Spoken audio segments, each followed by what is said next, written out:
And we are live! Welcome to Beastly Thoughts Live Podcast, the #1 source for video game-related discussion on the internet, confirmed by science, recorded live on twitch.tv/Briar Rabbit every Sunday evening and broadcast throughout the world via YouTube, iTunes, Podbean, the Google Play Store? I don't know about that Maybe. one, actually. All thanks to science, though. Today we'll be talking Destiny 2 news, a conversation about VR, and of course, most importantly, welcoming back one of the family, the Beastly Gamer, from an extended visit to Mexico for the World Cup of Tetherball. Beastly, I'm so happy to see you, man. How you doing, brother? Doing good, man. It's been a long time. Thank you all to everybody who knew what was going on with me and my family, for all the well wishes. My wife's doing a lot better. She's at home. I've been really missing the show, missing being here with this witty banter. I've been catching you guys doing great work, keeping me excited and entertained. Feels really good. I haven't felt this giddy about being on Beastly Thoughts in a long time. I've been really excited about coming back, and I'm looking forward to having a great show. And again, thank you to everybody who's been sending me well wishes. My wife had kidney stones. She had infection in her kidney. They kept her at the hospital for a few days, and it really turned the world upside down. My kids had no idea there was so much frozen food, boxed food in the world because Dad wasn't cooking. So they're ready for you, too. Yes. They said, "What is a Hot Pocket, Daddy?" I said, "Well, you're going to find out about all of them today." Yeah, Bring Mom home. Yeah. We're so hungry. Yeah. We don't want these frozen TV dinners anymore. The one who suffered the most, right? The one who suffered the most was the new baby, Ellie, because she's been breastfed her entire life. So when Kay goes to the hospital, they're giving her all kind of antibiotics. She's 7 years old. Isn't it time to start weaning her off? Huh? 5 months. Hold on. What? 5 months old. Did I say 7? I mean, I said 7 years old. Okay. I feel kind of bad for the kid as well when you got your sort of big black hairy man nipple out. It was just like, Daddy's home. That's it. Just go for it. Oh no! Just don't look at me, baby. It'll be okay. It's chocolate milk. Just look away. Just don't make eye contact. It's fine. It's not weird. It was really horrible, right? Because my daughter, she never had anything other than her mother's natural formula, breast milk. And so Kate couldn't feed the baby. They had all kinds of drugs being pumped through her body.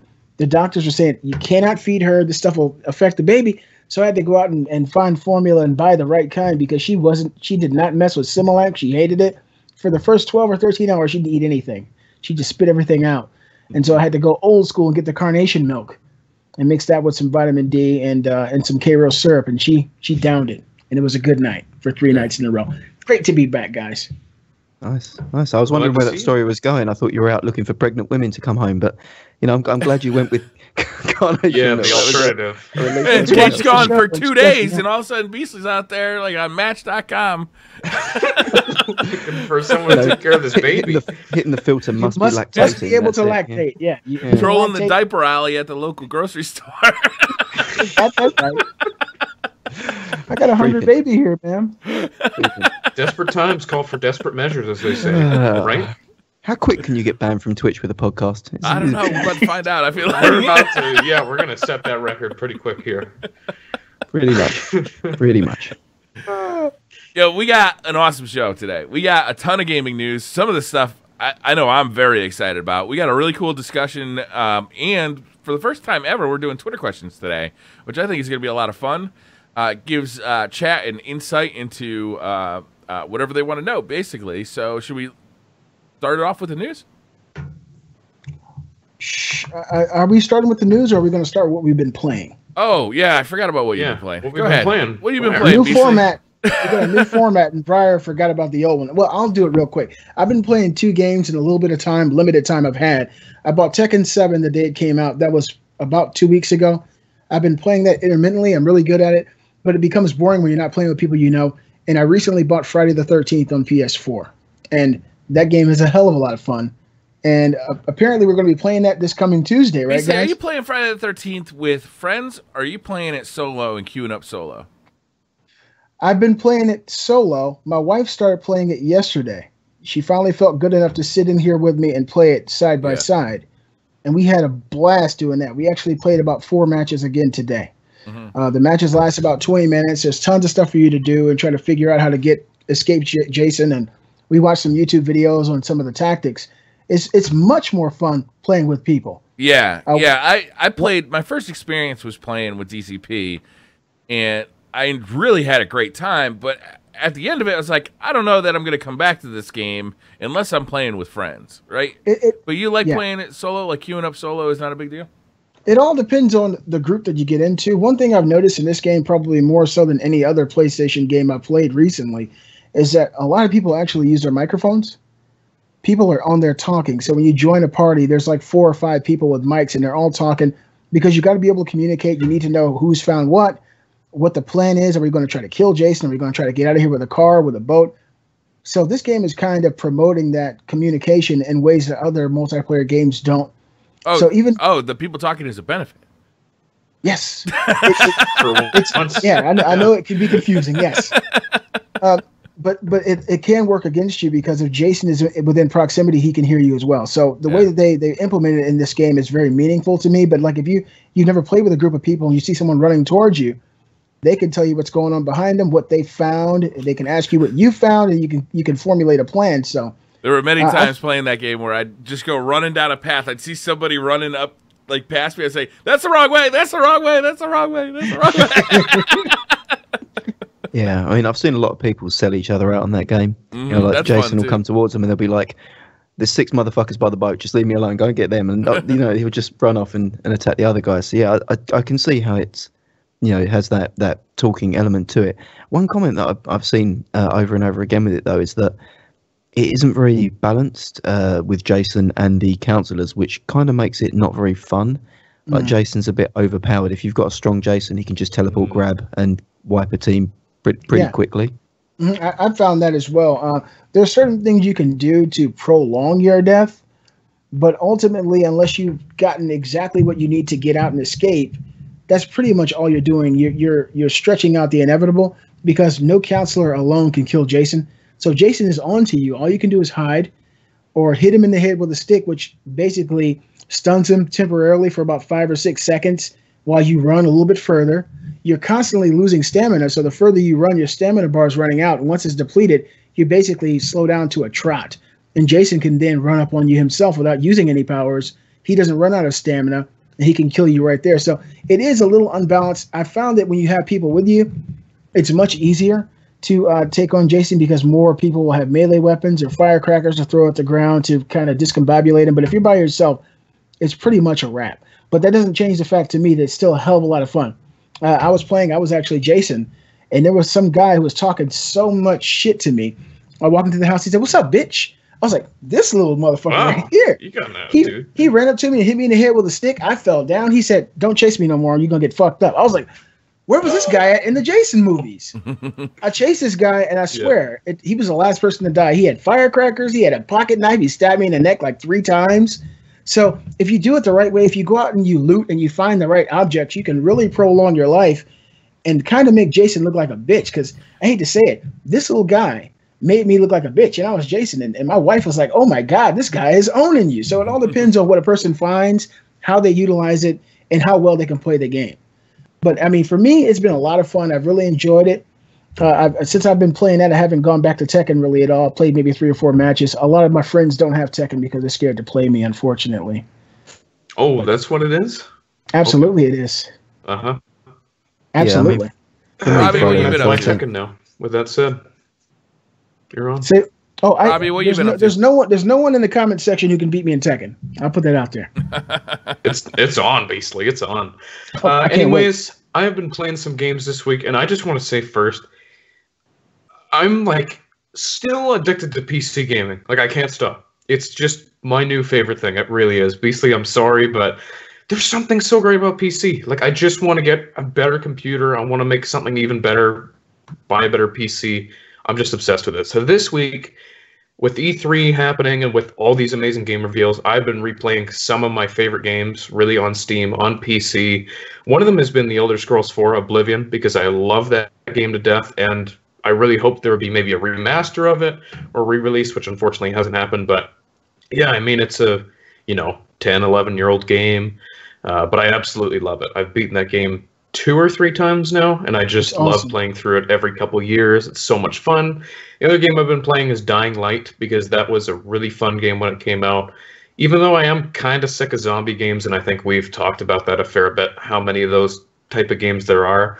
Haven't played it as much just because, yeah, I was feeling kind of burnt out on it, and it feels like something I've played just so many times. But yeah, I've been having a blast, and I've been doing a lot of shopping around for new PCs as well. Like I'm really, really just thinking about buying a new computer altogether and getting something that's pretty top of the line. That's been my week. Nice.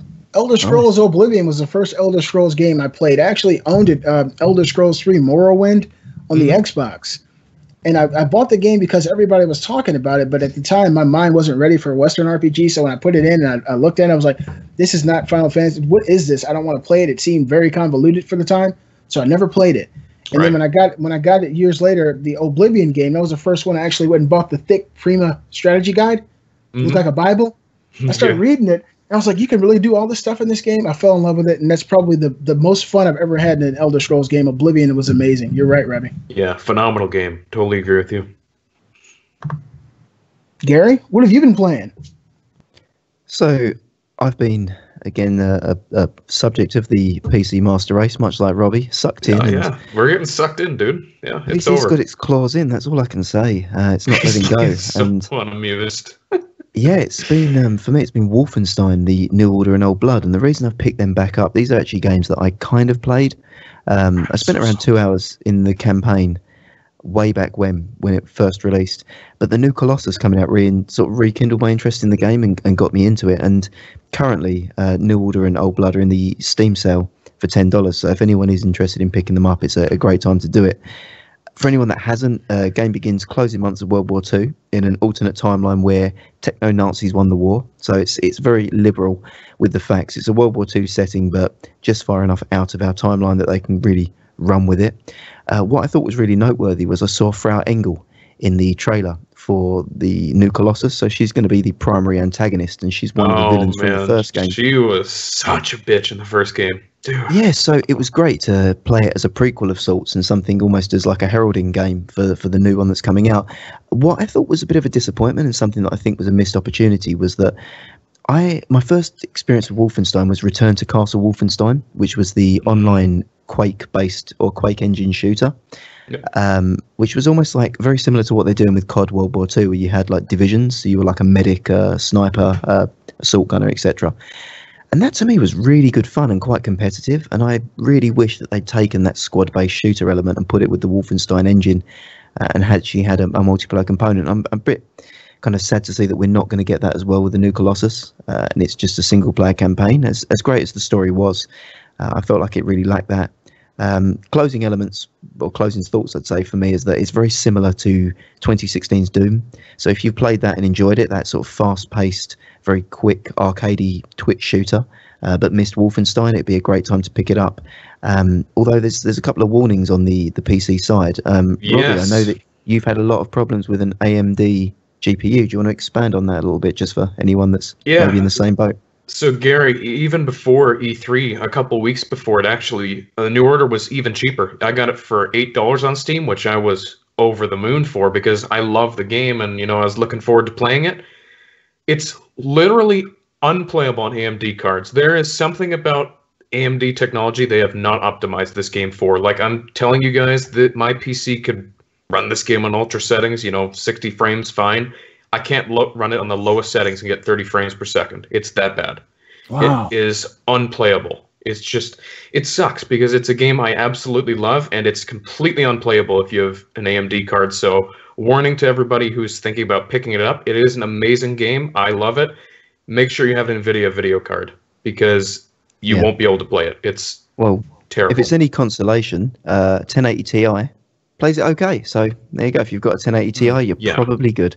NVIDIA video card, you'll be good to go. But unfortunately, AMD, hopefully they'll patch it or fix it or something because it doesn't work, which is a bummer. So that's everything for me. I mean, more that I have been playing, but that's the only thing that I really wanted to share because it's something that has grabbed hold of me, and I don't often play single player games at length. Such a good one, though. Yeah. I've been playing, obviously, a lot of PlayerUnknown's Battlegrounds. I'm really enjoying that game, and I'm really excited about the announcements they've made about bringing the maps to it, and I'm really looking forward to that. And now that we know it's coming to the Xbox by the end of the year, I feel like it's even adding more interest to the game, because now it's not this nebulous, is this coming to consoles thing. We know it's coming to consoles. We know it's coming by the end of the year. So it's just adding to the popularity of the game. The game, it's so dynamic. It's so much fun. We had a game, Gary, a couple of days ago where we had kind of just, I don't want to say given up. That's slander, really. I was playing to the utmost of my ability, I'll let you know. But Gary also just decided to become a parking lot attendant and just gather every car he could find and park it in the gas station. And I don't know, it's just like there's so much silly stuff you can do with the game. I've really been having a blast with that. Every chance I get to play a game, I'll jump on. I was waiting for my wife to get dressed for date night. I just jumped on for a game and, quickly got off. It's like, it's one of those games for me where it's just like, I'm so addicted to it. And while I'm waiting for Destiny 2 to come out, it's really provided a great distraction. Let me ask you a question, because we didn't get a chance to talk about this because I wasn't here. When you guys saw the Xbox One X version of this game, I guess the slice that they shown, how did that look compared to the PC Ultra settings? It looked fantastic. I don't think the game looks that great, to be honest with you. It doesn't. It's not that. It's not like it's not a graphical wower. And I don't think they've optimized it very well on PC yet either. So yeah, it looks fine to me. The trailer that they showed looks nothing like the game, in my opinion, at least. I mean, it may be the way it was edited. It may be that it was an optimized code, or that a game that was running, above settings on a private environment. But I've played the game at 4K Ultra. It doesn't look as good as that. I've gone back and watched that trailer a few times. Also, the Xbox One X version is kind of confirmed to be running at 30 frames per second. So that, to me, is an immediate turn-off for the console version, but just for me personally. So it may well be visually attractive, but there's going to have to be concessions, and one of them is going to be frame rate. Oh, wow. That's confirmed, you say? Well, when Brendan Green's been speaking about it, he's said that the game is up and running on the Xbox One X at a 30-frame lock. So unless that's just in testing and they intend to up the frame rate, that maybe gives me an indication that that's what the final piece is going to look like. It is possible that they will get it up, because he said it was a very early build. Like, he'd gotten it up and running in like a few days at 30 frames per second locked. True. Yeah. Go ahead, Robbie. Okay. I was going to say, I feel like for Xbox One X in general, I don't understand why they don't do this. Have a 1080p 60 frames per second option for every single game. I think that would be a huge selling point for that console. I really think for PUBG, for any game, I think 1080p 60 should be an option. I think that would be a huge selling point, but yeah. After watching that conference, I'm starting to feel like the Xbox One X is really close to what the PS4 Pro can do. In my mind, before seeing it, I was thinking it was going to just blow the PlayStation away, but it seems like they're very close in comparison to me as far as what they're capable of doing. Especially, sorry, Gary, after listening to Digital Foundry talk about the actual power. I really want to see frame rate bumps too, but it doesn't even seem like we're getting that. It's just a visual upgrade, which I just really want that 60 frames option for every game. That would be awesome. When I saw Forza on the Xbox One X, I didn't get the impression the PS4 Pro could do that. Yeah, I don't think it could do that. Yeah, I don't know. Anthem was ridiculous. So, I think PS4 Pro could do Anthem, but Forza is kind of a special case because there's not a lot going on in the background. If you render in the cars at high definition, the most detailed polygons you can put together and a nice steady 60 frames per second. 4K isn't that hard for a racing simulator. It's never been hard. Like, look at Forza 3. Games that have been on the Xbox One still have reached the peak as far as 1080p and 60 frames for the last couple of years because of the genre. It's so easy to do. Yeah. I've genuinely missed having a pony on the show. But talking about things that were in Microsoft, like talking about things that were shown at E3, but maybe not on the main stage or discussed. Destiny 2 had a whole heap of E3 news that wasn't on main stage. So should we transition into news for the week and kick off with Destiny 2 post E3 news? So I'm going to run down all the features that have come to light or discussion points that have come to light. Maybe if we do one at a time and talk about them, because if not, it's going to be a bit of a blob. What do we think? Let's kick off and see how we go. Yeah. So Destiny 2 is now confirmed to be 30 frames per second across all consoles, even the Xbox One X, with 4K still to be confirmed. Briar, what do we think, the rest of us? What do we think? Does that impact our perception of the value proposition on the Xbox, or is it just a side effect of Destiny? They kind of toss the excuse that the thing had just been announced, but logically you would think that they've known about this for, as long as we have. They've been able to target, the hardware that's going to be in this thing. My guess is, for whatever reason, maybe they don't have a dev kit, so they can't actually confirm that it's going to run at 4K, but it'll run at 4K. They have to have a dev kit by now. I would think they did. They are targeting the launch of Destiny, and the Xbox One X is not going to be out for the launch of Destiny. They got 2 months after that for Destiny 2 or for the Xbox One X to come out. Frankly, I don't think it's a story. I think it'll be on at 4K. If it's not at 4K when the Xbox One X the One X, God, fuck, that's a terrible name. It's like a tongue twister every time you want to say it. That's all the evidence you need. That's all the evidence Microsoft needs. It's a mouthful. Just watch Briar say it again. What's it called, Briar? Xbox One X. It's terrible. There you go. Xbox Unicorn Edition. Yeah. Just call it the X, I think would be easy too, so we don't have to pronounce it. So, talking about things that are definitely going to hit 4K, did you see the 60 frames per second PC footage that has been released this week? Yeah, Who showed that, Gary? Where did you see that at? I saw it on the GeForce. GeForce linked it first. I think a 1.5 minute clip. Yeah, I saw it on Digital Foundry. It looked awesome. I've played that version, and it looks phenomenal. Every time you hear a player who's been playing Destiny and just say PC, it's so good on PC. Trust me, guys, it looks stupendous. Like running at 60 frames per second at 4K, it was mind blowing. It was one of the first times I've really seen that in a shooter, because not too many games can really achieve that on my computer, and I got a high end computer. Yeah. And hopefully it plays just as well too, as the important part too. It does. If it can. It does. Awesome. It's frustrating that we've only seen a segment of Homecoming, which I know that they've put on the campaign story to show all the the alpha effects and the particle effects, and they really want to bring that out. But I want to see PC 4K multiplayer. Like, to me, that's what I'm Crucible would be awesome to see that. Because generally speaking, multiplayer is where the alpha effects and the visuals are scaled back a little. So I'd like to see what the true representation of the game is going to be on a standard play. For me to really make a decision on it. But from what I've seen, it does look great.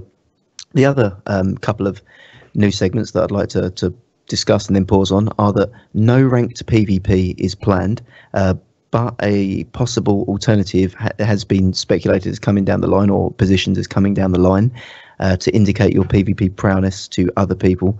And there is 100% confirmed that no Rumble will be in the game, so there'll be no free-for-all mode in the game. So these are two Crucible changes that are quite divisive in the community and have sparked a lot of content creators to put out, I guess, I wouldn't say rant videos, but videos where they're expressed significant disappointment in the decisions Bungie have made.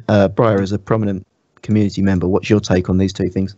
Rumble's like one of my favorite things to play, especially when I'm just kind of goofing around alone.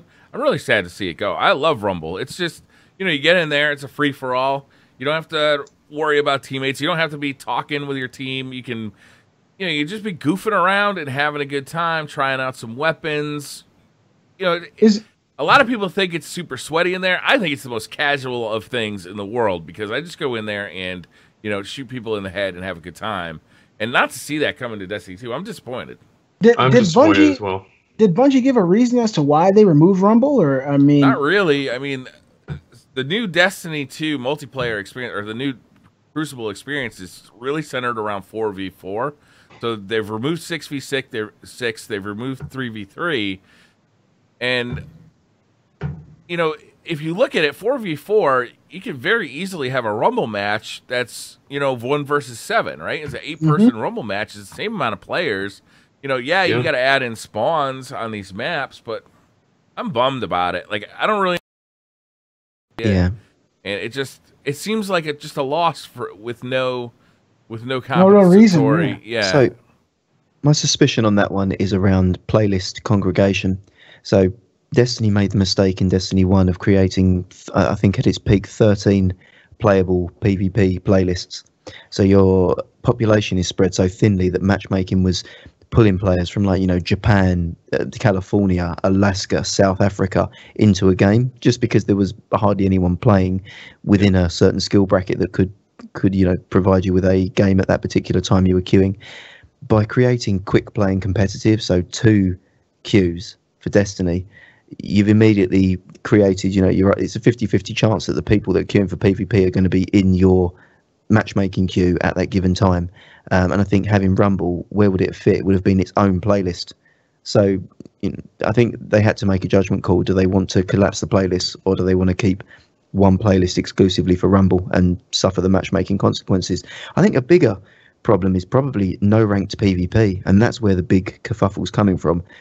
Do we think that a alternative that they've suggested, I think that the exact wording from Luke Smith was a way to demonstrate your prowess to other players, is really a substitute to a true ranked PvP system? It's not a substitute, Gary. And in fact, I think it's more concerning than just not having the ranked play, that they equate just having some kind of emblem or badge to show that you're a good PvP player is such a fundamental misunderstanding of what players actually want in a ranked playlist, right? That's really, it's almost more concerning than the fact that we're not getting the ranked playlist, is that they don't even seem to fucking understand why we want it.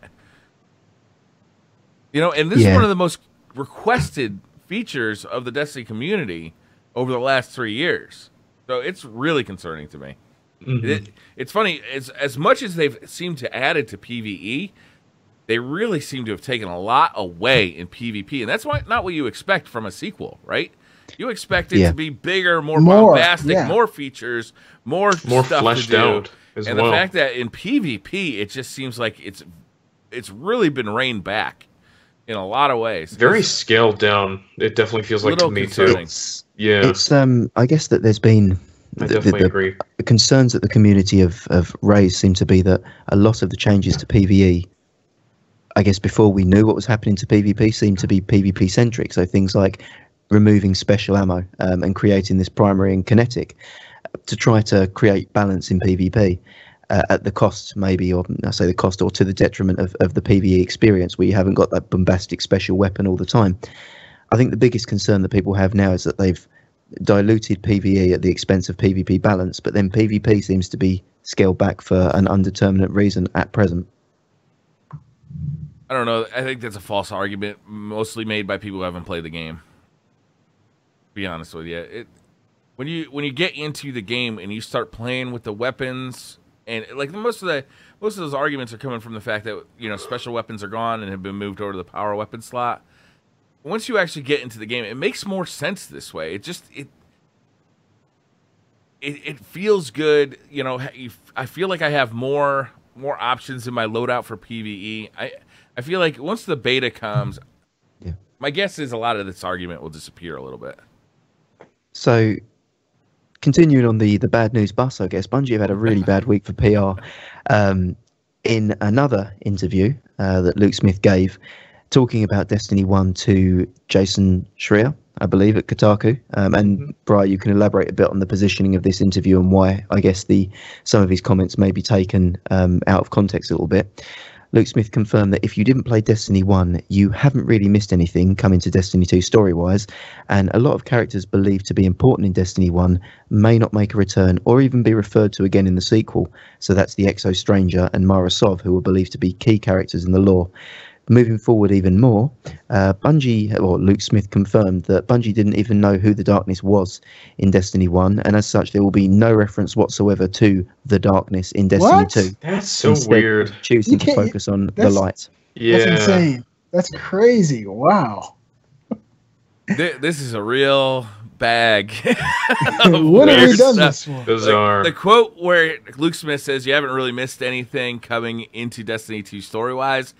He's not saying that you haven't, he's not really saying that you haven't missed anything. He's really talking about new players coming into Destiny 2 will be caught up immediately and will not feel like they've missed something. Like they won't feel like there's this whole saga of Destiny that, you know, they've never been a part of. They're going to be brought up to speed. I think, I don't think the choice of words is great here because it really does especially combined with the fact that like the Exo Stranger is gone, Marisov is gone, the Darkness is gone.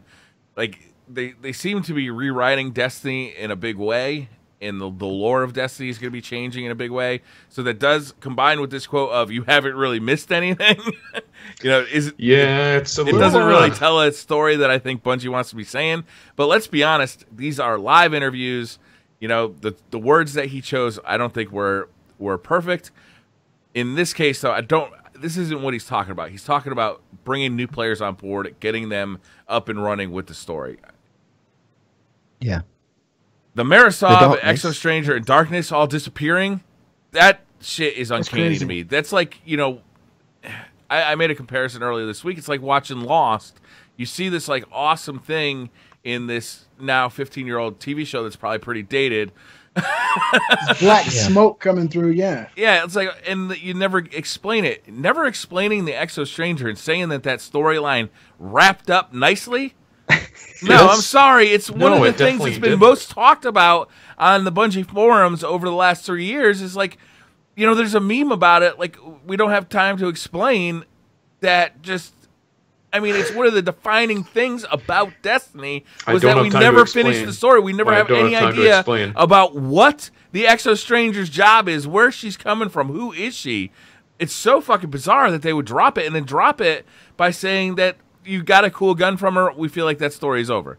The Darkness is our primary, like antagonist. It's not an antagonist because it never actually. It's a force. Yeah, it's something, right? And the fact to find out that it's not some overreaching mystery that we're going to find out about in Destiny 3 or 4, right? Essentially nobody knows what it is, including Bungie, is disappointing. Right? It's fucking weird because it was such a big part of the first game. Like, it was cool to wonder what this whole thing was. And like, it's all over the grimoire. If you go to, like, a lore guy, a guy who makes lore videos about Destiny, and there's a bunch of those guys, and they can tell you about the Darkness because it's all over the grimoire, right? Mm-hmm. And to just, like, excise it, it feels so weird. It feels so weird to me, and it's disappointing. It's really disappointing. Well, the sad part about that is going into Destiny 2, you might go and start to experience the game and enjoy an aspect of the story, but have fear that it'll disappear in the next game. You feel like you might be going through this thing. So we talked about all this stuff that's disappearing, Beachly, but in all fairness, we also got to talk about what they're trying to achieve, right? We know about Destiny's kind of, you know, fabled poor, you know, release, right? It was just in commotion. The team got shook up like a year before release, if not less than that. There's all sorts of problems. The story was basically thrown out, rewritten. They had to use the assets that they had and bring them back into the game because they just didn't have time or resources to, you know, do a bunch of new cutscenes. So that's why that story feels so disjointed, because it is. Yeah. So knowing that, now that Luke Smith is in charge, the whole management team of Destiny is completely different than it was when Destiny 1 came out, right? Everybody's new. They've restructured that company. They now have, from what Luke Smith says, a clear focus and clear teams that are now in charge of the Destiny story moving forward. So what they want to do is have like this overarching story that it starts now and goes till the end of Destiny, where you don't have these things that happen like the Taken King. Taken King was a good story, but it didn't actually move your character forward. It didn't actually progress the overarching story of Destiny at all, right? So that's their goal moving forward, is to start progressing the story of Destiny. But because, I mean, the whole writing team was fired before Destiny 1 came out, right? So even if they had an idea what the Darkness was, that was a big part of it. They can't ever really find out what it was. Before they... All right, never mind. I lost my progress. No, you were saying that the entire writing team was fired before, so even if they wanted to finish the story, even if those guys knew what the Darkness was, they might have. That knowledge is no longer part of Bungie. That makes perfect sense. You know what I'm saying? Perfect sense, Briar. Yeah. Wow. Yeah. When you think of the whole picture that way, yeah. I mean, you know, it's good news, which is why I put it in. But my hot take on it is they're just playing the hand they've been dealt. You know, they've been given a hot steaming mess. And told to clean it up for the sequel. In my opinion, Destiny 2 is damage control. It's cleaning up all the mess that the first game was, you know, sanding it down, filing it, making it efficient, stripping it back to bare bones and building from the foundations. So I don't think we're going to get the perfect sequel that we wanted. No. I don't think it's going to be close to it, but I think we're going to have the right foundations to build a great game from. And, you know, I think that's the takeaway here. What I actually like about that is, as you know, people can say Luke Smith shouldn't be allowed to talk, Luke Smith's terrible at interviews. I like the candid honesty that he had, because he could have put a PR spin on that saying, you know, oh, the darkness is, you know, we'll unfold what we've got planned for the darkness in the future. Instead, he was just shot from the hip and was very, very honest. And the same really with Destiny 1. So I don't know. He's not good at speaking his mind, and he seems to I completely agree with you, Gary. Whenever he talks, so... Well, Robbie, that's because the internet is so, like, inflammatory. But it's nice and refreshing to see somebody actually say something. Be honest. And be honest about it. I really enjoy Luke Smith interviews. I will admit that every once in a while he puts things in a way that if you don't know Luke Smith and, like, where he's coming from, because he's kind of a sarcastic dude. He's a hyper-intelligent, kind of sarcastic dude. It can come across standoffish. And especially when you don't hear the quote, like on a podcast, you see the written version of it. You got to understand that interview that he was doing with Jason Schreier. Understand those two people, right? Jason Schreier is the guy who's been digging the dirt of Bungie for the last 3 years. He's the guy who broke the story about how with the troubled development at Bungie. He's the guy who broke the story that Destiny 2 was going to get delayed. He is the guy. He's writing a book that's coming out in September with the release of Destiny 2 about the troubled history of Bungie. Like, he is that guy, right? Luke Smith comes in to do an interview. He knows who that guy is. He's sitting across from this guy who's causing fucking headaches for Luke Smith for the last 3 years. But Luke Smith is also the guy who used to do that job at Kotaku. He literally had the same job. So it's a really interesting dynamic, and when you listen to the interview, you can hear that play out. But when you read it in text form, it just doesn't work as well because it's text form. Let me ask you guys, maybe we can put it into a more colorful scenario. Is this kind of like what happened with the original launch of the Xbox with Don Matrick, and how after Phil Spencer came along, he kind of restructured it and started it anew? Is that kind of what's going on with Destiny? To that. Yeah, it's like you got a new management team, you got a new creative development team, and they've been really they started with the Taken King. That was their first big project, this team.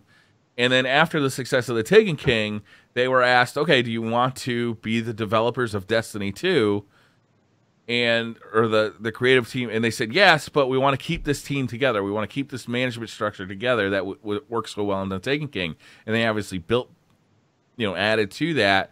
But I mean, if you think about it, Destiny 2 was supposed to come out last year. It was supposed to be out for a year already. Right. And, when we heard about the development problems of Destiny, we thought it was over when the game came out, but it was clearly still continuing. So, this is a whole new team that is now developing, and they've done a great job. If you look at the content they've produced, the best stuff that Destiny has come out with has been made by these guys. Now they're in charge of the whole project, and that's good, but that also comes with a lot of big changes, right? From one troubled developer to another, did you guys hear what happened to Hitman IO and Square Enix? Yeah, this is awesome. Hitman developer IO Interactive has gone indie, and they've just swept the IP into a suitcase and just taken it with them. So IO have completed a full independent studio, have become a fully independent studio, agreeing to a management buyout on the condition that they retain the rights to the Hitman franchise. IO apparently had a further 3 seasons of content planned for the Hitman game, so we have yet to see whether that will ever come to players in the state that they planned. What do we think of that then? They've just sort of given Square Enix the finger and rolled out with their IP. I don't think that's not how I take it. I think Square had to have a hand in allowing this to happen, right? Is when they let go of IO, to allow them to leave with the IP of Hitman, that's great. That's actually kind of cool. It's like, obviously Square was not happy with the performance of Hitman, even though it was a lot of people's game of the year, and it's a fantastic game. And to see IO leave and keep that keep that IP. I'm actually really excited for IO. That's huge news, man. This is an overwhelmingly good thing, and it's actually got me like really. I want to go play some more Hitman because that game is fun as shit. Hell yeah! They need a publisher or a Kickstarter. That's what they need. Yeah, I bet they'll find a publisher. Yeah, more than likely. I mean, I've only played maybe a few hours of Hitman, Briar. I mean, I went through the whole yacht scene at the very beginning of the game, and then I went straight to something else because I got so much around me. But when yacht I played scene it, is basically a tutorial. You got to at least go to the first real scene. It's see, so I didn't even make it that far. It took me like 2 hours to get through that. But just during that aspect of the game, I saw there are so many different things you could do. It's really like a sandbox with a ton of toys you can play with.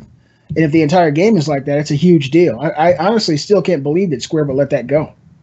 Not the IP, you know. So that's a real big deal for IL. If they can get a Kickstarter, get somebody to publish the game. They'll get a publisher. There's no doubt. I mean, they have the Hitman franchise. They can start working on a new game with the same engine. You know, and people are ready for it. People want more Hitman because the last game was so good. It was so fun, and it was so fun to watch. It was so fun to watch other people play it because the options were just wide open. Did it not see commercial success? Was that the issue with Square? No commercial success whatsoever. The problem was it was sold as a digital-only game, episodic digital-only. Episodes, so there was issues there. They came out with a full retail release box. That's what I have, yeah. But it was like so far after, like, just didn't matter.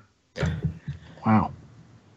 So did anyone else see the $800 Assassin's Creed Origins Collector's Edition? And I'd like to make the point here clear that it does not include any sort of sexual gratification. There's no lap dances, no handy tokens included in it. Heck, $800. No panties like PS Vita? It comes with like a 2-foot tall version of like the main character, right? Like a statue? There's going to be 6 versions of the Assassin's Creed Origin game, ranging from the $60 standard up to this $800 monstrosity. Yeah. As you say, Briar, the $800 one's got bespoke packaging, 2 handmade resin statues of characters and items from the game, and handmade lithographs signed in like blood and semen of the developers, I think. I'm not quite sure what that's great. That's done to do. John Bethesda. You're right there. Is this a step too far? What do we think? $800. I mean, I feel like I still got $200 left over for another special edition. Well, shit. Sure. Yeah. I mean, it's kind of my house. Frankly, my living room is not complete until I have 2-foot tall resin statues of Assassin's Creed. What's the name of the game? Origins. Assassin's Creed Origins characters. I'm thinking what I'm going to do is have one on each side of the mantle, right? Yeah. To protect your entertainment center, yeah. I think it's going to look fantastic, and $800 is a small price to pay for such a fantastic pice of artwork. Plus, I get steal. I get the lithographs. I mean, signed. What do I do with a lithograph? Is that a poster? Say the incantations, Briar. Look, Briar, just in case you didn't know, Briar, you can go to a furniture shop and spend $200 and get 2 big resin like Jaguars and sit those next to your entertainment center, and they actually look like they'll protect your house. I don't know, man. A dude with a switchblade wrist knife, that dude's gonna do some protecting of my house. That's gonna kneecap your wife and kids, man. Happy Father's Day. It's like, yeah, right.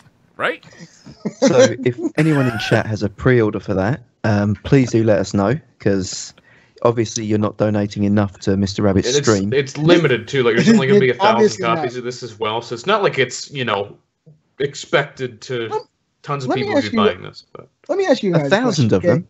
It's only 1,000 of these $800 monstrosities.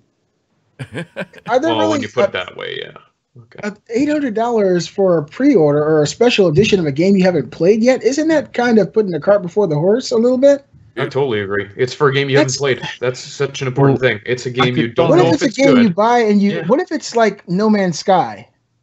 What if Briar and Robbie bought No Man's Sky, the $800 edition with a big-ass ship, and they brought it home and played it and were like, this game, I'm not going to play it next week. But hey, at least I got this giant ship. Yeah, it was just an okay game, It's like, well, at least I got my $800 worth of random stuff. Yay. I see Briar's wheels turning. His wheels are turning right now.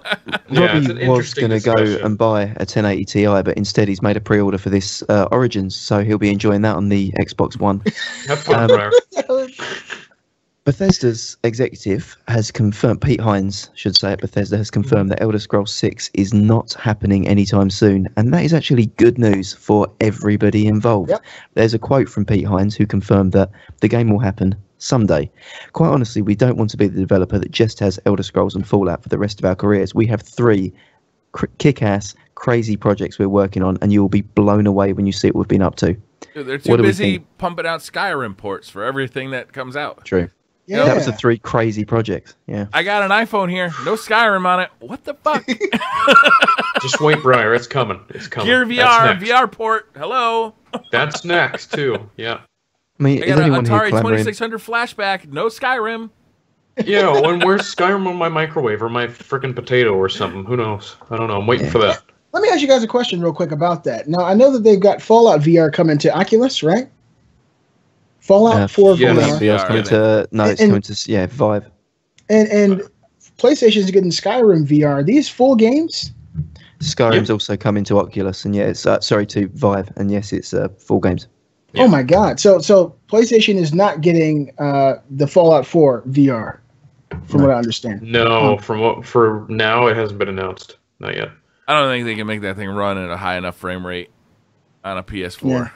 I think that's 30 frames is probably going to be the best they could do. Yeah, you don't. But I like the VR fact that you can actually walk around in the game rather than teleport around. To me, that's the thing that makes all the difference in those kind of games. We'll see, right? Like, I'm interested to play these.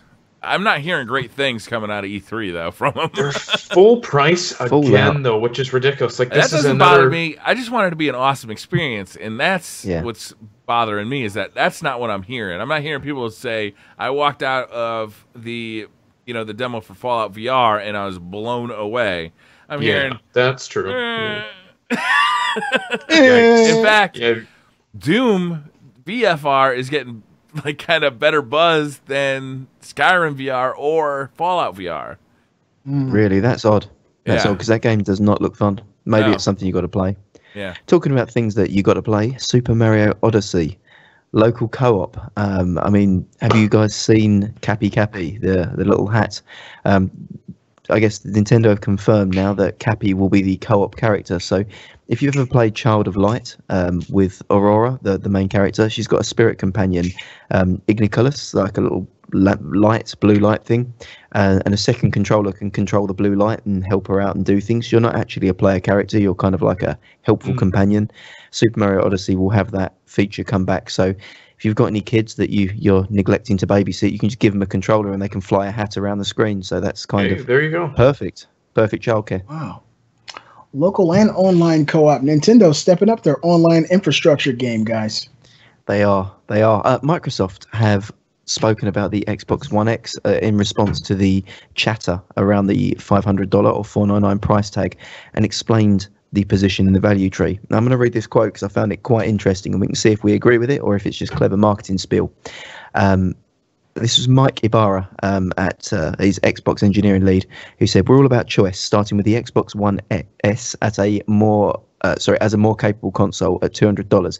The Xbox One X, meanwhile, is aimed at the high-end gamer. If you want the best possible experience, there's no better place to find it for a performance-to-price ratio than the Xbox One X, delivering true 4K at $499.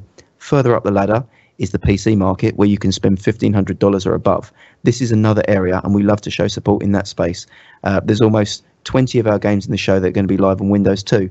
So what I liked about this was that they showed that Xbox are trying to create, or Microsoft are trying to create, a family. People are always saying, why would I buy a One X? I can get a PC. Well, you can't. That is, and Briar, you've given that example before that, well, for $700 I can get a PC. Well, Xbox agree with you and say for $700 you could, but for $500 you can get a One X. So it's kind of that middle ground between the budget option and the top-end PC. And I think it really makes it a more compelling proposition in the thing. Do you buy into that bullshit, or do you think it's just marketing spill? This is a complete 180 from the way Microsoft launched the Xbox One. I remember, I think it was not Phil Spencer, but his predecessor. Yeah, he said, if you don't have the money for an Xbox One, we have something for you. It's called the Xbox 360. It was not inclusive at all. It was a really horrible thing. And I think that the message that they're sending out to gamers or consumers now is that we have something for everyone. If you have a PC, we have games you can play. If you have just enough money for the Xbox One S, it's $250. You can go buy that. If you want a mid-ranged experience, you can get the Xbox One X.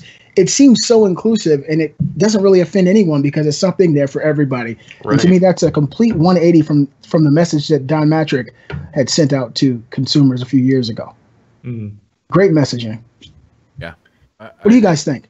I still have a little bit of a problem with the value proposition of Xbox One X, especially if you already own an Xbox. But I could definitely understand where he's coming from with these statements. You know, it's a weird thing having a $500 console on the market. You know, that's a lot of money for a console. Yeah, and saying this is going to be the same performance as a $1,500 PC. Not they're not quite. saying it's the same. They're I get where he's coming from. Like, it's going to be a pretty high-end experience for a console, no doubt. It's definitely going to be high-end. I mean, and we take into account we bought PS4 Pros for $400 that don't have a liquid cool system, that doesn't have a 4K Blu-ray player installed, that doesn't have 12 gigs of GDDR5 RAM. It only has 8. To me, the value is worth it for the hardware that you're actually getting out of the box. I mean, a liquid cool system, just putting that on your PC is going to cost you a good grip of money. Oh, yeah. No, it's to have definitely that kind good of price for what's in there. Yeah, and look at the thing. It looks amazing to me. It's very attractive as far as a console. I still can't believe they got it as small as they did. So to me, that $500, you know, especially for someone who's in the market for, you know, picking up a console for the home, I think that the Xbox One X is really attractive at this time, unless you're looking for exclusives only. I think it has its place. That's to me what they did at E3. That was the magic trick they pulled off at E3, was that they showed enough over 40 games and over 20 exclusives that really kind of sold me. Like, yeah, there's some games coming out for the Xbox. Absolutely. I'm down with that. You know, that's been what they've been missing for the last 3 years. You know, after we got done watching E3, the Xbox and the PlayStation conferences, my son looked at me. He said, "Dad, PlayStation, how did they let this happen?" I said, "Microsoft destroyed them this year, son. They completely destroyed PlayStation this year, and it would be a really boring environment if PlayStation won every E3. Microsoft went out there, and you're right, Brian. This is the first time in years they actually showed exclusives for Microsoft that, to me, looked on par with the exclusives we've seen for PlayStation for the last couple of years. Now they got games in the pipeline that actually piqued my interest, and I'm like, I have to play that game. So, I mean, I'm excited for the future. I think that they've got great marketing. I think they got great hardware for the people who are looking for that premium experience, and unfortunately for people who do YouTube and Twitch, right, Brian? Talking about great exclusives that are coming to the Xbox One X, did you hear the news about PlayerUnknown's Battleground adding player-controlled zombies? This looks fun. Yeah, fun. It does look cool. That's crazy, man. No doubt. There was a short Twitter video where the developer teased hordes of the undead. So they've said Battleground's high-stakes, slow-paced combat make it the perfect place for adding hordes of zombies, which will force human players to work together to survive. The community manager said, Battlegrounds matches contain 100 players. This mode makes total sense. I loved Halo's Infection, and I imagine this will play somewhat similarly with the stakes turned up to 11.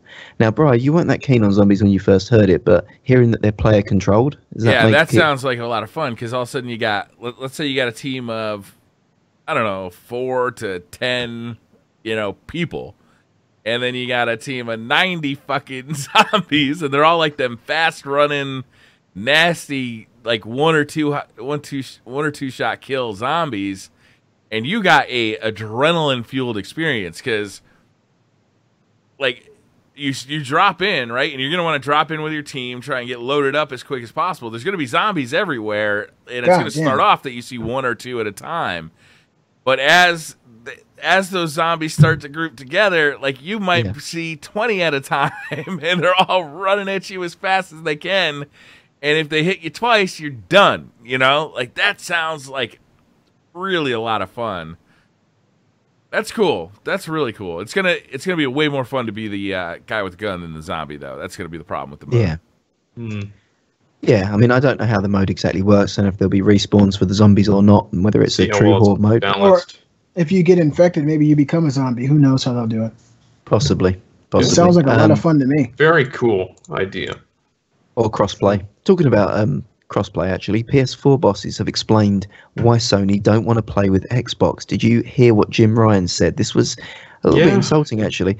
They were talking about the crossplay between Xbox and Nintendo Switch on Minecraft, and have said that Sony will not be taking part. They've said that while Sony are always interested in having discussions with other companies about their options, unfortunately it's a commercial decision between our stakeholders, and we want to protect the user base from external influences and experiences outside of the PlayStation curated universe. So it looks to me like Sony are worried about the hardcore gaming and exclusively adult demographic that Switch is really sounds like the most to. Corporate answer you could possibly give. I have not heard something more corporate than that. It's the same deal with Rocket League as well, Gary. That's going to be crossplay between Nintendo Switch and the Xbox One as well, and of course PlayStation backed out of that. I thought that was PlayStation and PC, or is that not the case on Rocket League? No, it's Nintendo Switch is playing with the Xbox as well. So yeah, that's bad news, and we heard about this over a year ago that Microsoft was ready to do crossplay with PlayStation, and good thing for gamers is that Nintendo is actually open to the idea, at least in the console space. So, but that does put kind of a cloud over Sony, and them not wanting to share their ecosystem with gamers. Period.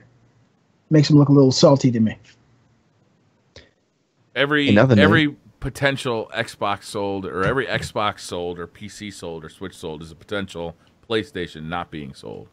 Absolutely, the value of being in first place and allowing this to happen doesn't make a lot of sense. If Sony was in second place and Microsoft was in first place, might be hearing a different thing out of both of these companies. Although I'm really starting to get a good impression of Phil Spencer. Like, he really believes a lot of this stuff. It's not just the second place company saying this stuff, but we'll see if the roles do reverse. We'll see how quickly positions on these issues switch as well. Agreed. Switch. You would say that about Phil, Briar. You would say that about Phil. In other news, there may be another player in the console business, because Atari is back in the running, boys. According to CEO Fred Chesney, a new console called the Atari Box is in development from Atari after 30 years out the game. No further information is given, so we don't actually know if it's a current gen competitor or an emulation box similar to the Mini NES. Emulation, I can bet you. No, they've already stated that it runs on current PC architecture, so it doesn't sound like that's an emulator to me. It sounds like it's going to be a more modern console. That was a statement that was released last night. Yeah, it's running on current PC architecture, and it has wood grain, guys. It has real wood grain on the front of the box. That's awesome. Are we sure? Tell me that's not this thugged is out. Wood grain, really surprising to me. That's there for the cooling, isn't it? Wood grain cooling. It's the next big thing. Yeah. Catch on fire. It smelled like a campfire. Yeah, so it looks. I mean, they showed just a little 10-second, snippet of what the top of this console looks like. It looks really thin, and everybody's thinking. Everybody was initially saying it's a kind of an emulator of old Atari games, and I was thinking that's probably not the best idea, because many people my age would probably like to go back and play it, and I was hoping it wasn't the case until they made another statement that it's based on current PC architecture, and that means we're going to see new games, possibly, maybe third parties and developers working with Atari to, add another box to this conundrum of PlayStation, Nintendo, and Xbox. Where do they fit in? If they do, let's say they come out with a console and like they're trying to compete, right? Like with the current gen consoles. Where do they fit in? How do they work that angle? They're going to do better than the Ouya. I don't know. It all depends on what this thing has to offer, Briar. I'm guessing we'll find out. What would you do? What would you do? Well, I wouldn't do a portable. I would do something that's close, at least, or comparable to the power of at least the PlayStation and the Xbox vanilla. Something that people can experience and play, and hopefully get meaningful exclusives out of. If all you're going to do is multi-plats, and people have no reason to buy it, it has to be a reason for people to actually go out and purchase this thing. So if they're, like they say, they're back in the business of video game hardware, they've got to have some meaningful exclusives in the pipeline that are coming to this thing. If it was my money behind Atari, I'd completely stay out of, like say, the multi-plat and the 4K space, because you don't have the guns to flex in that gun show. You're not Microsoft. They've got the most powerful console. Well, I wouldn't even do that. I'd look at creating an open source platform for indies if it was me. That's what Ouya did. It was a horrible disaster. But then you've got the pedigree of Atari behind them. And I mean, you could focus on things that are like online persistent multiplayers.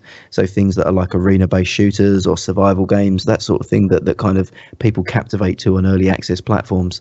So to me, it's something that doesn't have the strict certifications that something like Sony or Microsoft has, that can let an indie developer get a game to market quicker. So that would be where I'd play, as a budget console that has those sorts of games that you will not find multi-plats on. Or do you think it's possible they could be moving towards maybe the Steam box direction, where you're able to download PC games and play them on this thing if it's running PC architecture? Quite think so. No, I think this will be an Ouya type thing. I completely agree with Gary. I see that. Like, I can't see this being a current gen type console, or either that or it's like for classic Atari games. I don't. You'd have to be insane to go in the same direction as the Ouya after watching the catastrophe that was the Ouya. If they have a different execution of it, it could work. Again, this is all we have to see how they plan this. Like, we have no idea what this thing is. So I mean, it's healthy speculation. It's really exciting. It's hard to find like an open spot in the marketplace, right? There's nothing glaring to me. Like, Nintendo's really got like the handheld stuff locked down. The battle between PlayStation and Xbox. I mean, there's very little room in the marketplace, it would seem, for a TV based console, for a box under the TV. The PC. I mean, how do you compete with PC with a box? Steam. Valve tried with Steam box. I don't know if that really is open. So where is that? It failed. The Ouya gave it a shot, and I know, Beastly, you hate on the Ouya a lot. There were some real good ideas with the Ouya, and it was actually really exciting watching that thing get developed with the indie support it had. Unfortunately, the execution of the thing was, once you got it in your hands, the controller was fucking terrible. That's more so what I'm talking about. I'm talking about the actual box you got in your hand, not the actual physical product of it was disappointing, but the ideas was cool. I could definitely see something along that line, and it seems like it does open up, but even then, you got the Xbox and the PlayStation eating your lunch with the indie devs, and now even the Wii is really opening up, or not the Wii, the Switch. The Switch is opening more up to indie stuff. So, man, it's hard to like look at that market and see an opening, And I think that just doing the retro, the emulator idea is just a horrible idea. It's just, they already do that with the flashback. I mean, it's like a quick cash grab. I don't see the point in doing that and doing a complete hardware refresh, making it look new and modern to play old stuff. So they've got to be doing one of the things we're talking about. I will say though, a wood grain console, that rustles some jimmies, It's not all. It's not all wood grain. It has like ventilated shafts going back. It looks like a modern. Is that what the final product is going to look like, or is that like an artist have shafts? It looked like it. I mean, it looked really nice. And then when they showed the wood grain at the front, I said, "Holy shit, are they really doing this?" At first, I thought it was a joke, and then I realized it's not April, so we'll see what happens. Excited. Beastly saw wood, and Beastly got wood. I think it's. Ultimately, the Atari box is a gamble on hardware to see which way it goes, and another gamble on hardware, which we don't know which way it's going to fall, is our roundtable for this week, and that is on virtual reality. What do we think of it? So I'm going to give us the lead off, so you guys can come at me with your best guns and prepare your arguments. But virtual reality has been a hot topic in recent years with the development of premium enthusiast devices like Oculus Rift or HTC Vive, and mass market consumer product launches like the Samsung Gear and the PlayStation VR. 2016 was poised to be the year of VR, with society en masse abandoning their friends and family to spend time exploring virtual worlds and enjoying an entirely new dimension of internet pornography. Sales across all platforms didn't ramp up anywhere near the rate anticipated, and only managed a fraction of the projected totals. What went wrong? Is this an indication that VR is not a viable platform for games, no matter how hard it's marketed? Or was 2016 simply a premature prediction, with PSVR spearheading mass market VR across 17 and 18 as developers start to understand the tech? Let's settle this debate right here, right now. What do we think? VR has the potential to be a mainstream device. I believe it does. I think it can have mass appeal. I think the biggest problem right now is the price point. It's just such a new, unproven technology that necessarily doesn't have tons of developers. It's expensive for the most part. Of course, PSVR is the main, sort of the most real VR, because you have things like Samsung Gear VR for.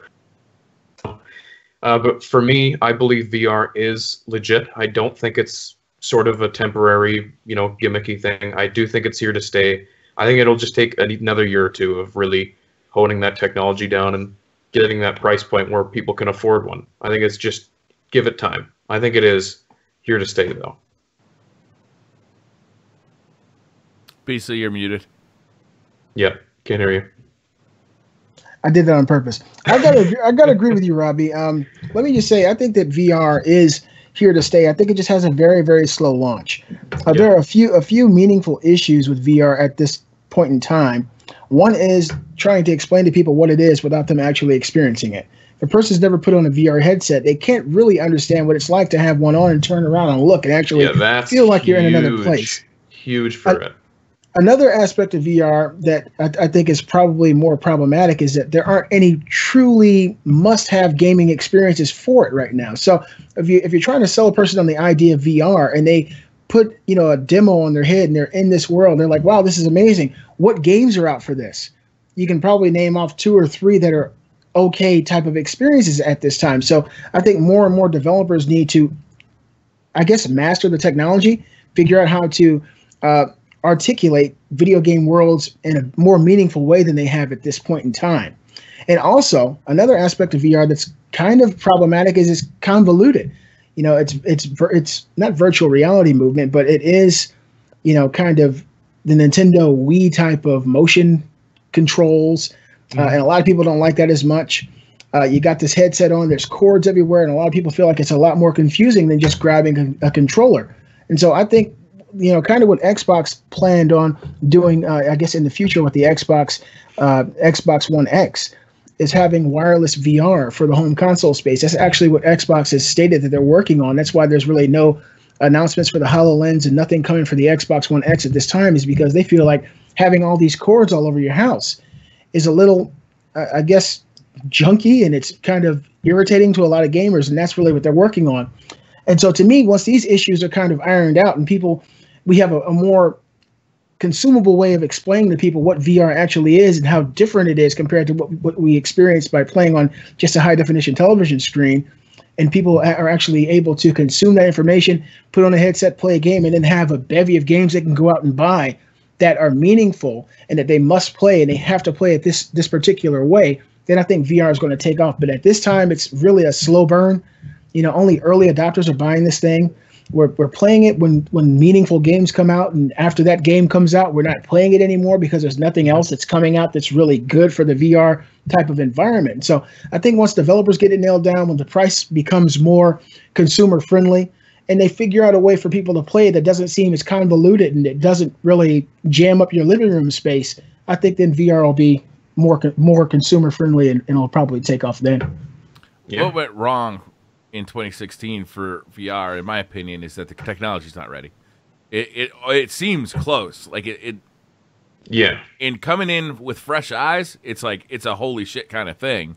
Mm-hmm. But once you actually start spending time with it, you start really seeing the flaws of it. The wires have got to go. I think the headsets have got to go. Like these enormous headsets that glasses, yeah. It's such an 80s thing. Yeah. There's a few problems with it. First of all, you look at somebody and they look ridiculous with it, which is a turnoff, right? You also, when you put that thing on, you're completely really isolated from the world around you. So, if you're used to playing in the living room and, playing a bit of, maybe you play some FIFA on the weekends, maybe you play some Destiny with your friends, it's a huge difference between sitting on the couch, being able to like talk to your wife or your kids while you're playing a game, and getting into this immersive world and being completely, locked out from the world around you. And it's another mental leap to go and, get into VR as opposed to, I'm just going to boot up some PlayerUnknown Battlegrounds for 15 minutes while I wait for my wife to get dressed for dinner. You know what I mean? Like it's a lot of work too, bro. You got to make sure the camera's in place, and it's also extraordinarily expensive. Even on the PlayStation, you're looking at, how much is the headset? $400? $400 for the headset. Yeah, $400 for the headset, and I mean the minimum you can buy a PlayStation for is $250. So you're looking at $650. Then you got to buy the camera, and you've got to buy right. You got to buy the camera and the move controllers. Yeah, so you're looking at $500 for the PSVR. I mean, you're looking at $750, and if you go to the PC side, you're looking at $600 minimum for the Oculus Rift, which is a nice piece of kit, but you need like a $2,000 PC to run it. Yeah, and then talk about expensive. That's a whole nother level for VR. Yeah, so like all of this stuff. like all of this stuff has to get cheaper, and the people developing the software for it have to get way better, like way better. We are at the infancy of this stuff.